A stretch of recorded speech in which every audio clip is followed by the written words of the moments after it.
شاید زه غوړي راوړم.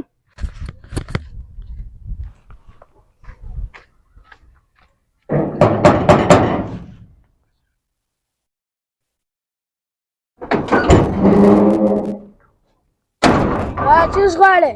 مشکر غوړي نشته، یوه پیاله غوړي راکړه. سمه ده، زه غوړي در راوړم، د هلته ودرې.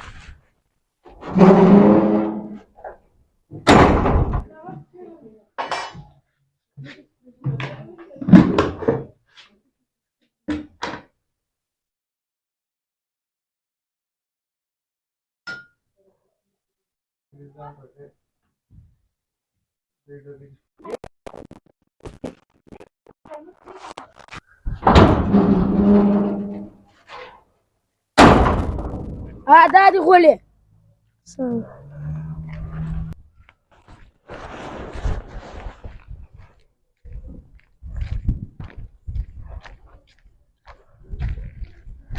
اوی ګوډن څه واخوش. وایه زما غوړي او ګرد توی شولو.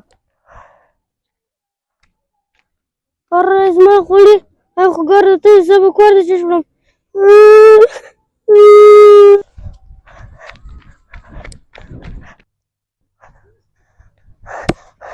مولوي صاحب چشتي زوی وار ما سره راځه.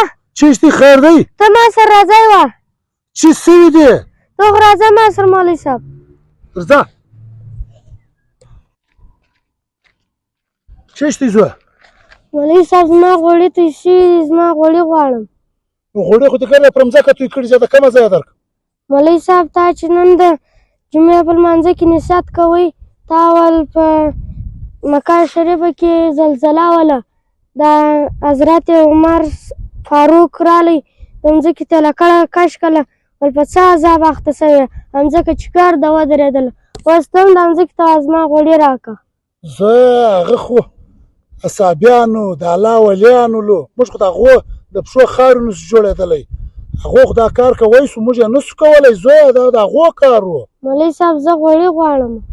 زویه زه خو نه ګوره د عام بنده یم، هغه خو ولیانو لو، هغه خو اصحابیانو، هغو دا کار کوی سو، موږ یې نسو کولی. مولوي صاحب زه زما غوړي غواړم. ښه ته غوړي غواړې؟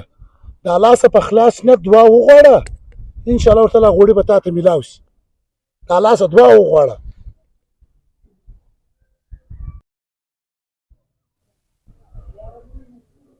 زویه دغه دې زویه ستا پیاله ډکه ده د غوړیو، واله زه کور ته یې وځغلوم. هله ګرو د دا نن میسج صرف دغه یو مقصد دی زما، چې موږ ته په اخلاص باندې دعا نه غواړو. موږ ته په لمانځه کې ولاړې هم سوچ مو بل ځای، که دعا غواړو هم سوچ مو بل ځای، دې خوا سوچ اخوا سوچ، په دې باندې زموږ ته کارونه نه کېږي. که چېرې موږ ته په خلاص نیت باندې د الله پاک سره مخاطبه سو او د هغسې وغواړو، سوچ مې یو ځای بل ځای نه، دا زما ایمان دی، دا زما یقین دی چې هغه شی به موږ ته میلاویږي. ملګرو که مې چېرې زما د اکشنانو د اکشنل میسج خوښ شوی، د ثواب په نیت یې مخ ته سره شیر کړئ. ژوندي واوسئ چې هر ځای یاست. سلام علیکم.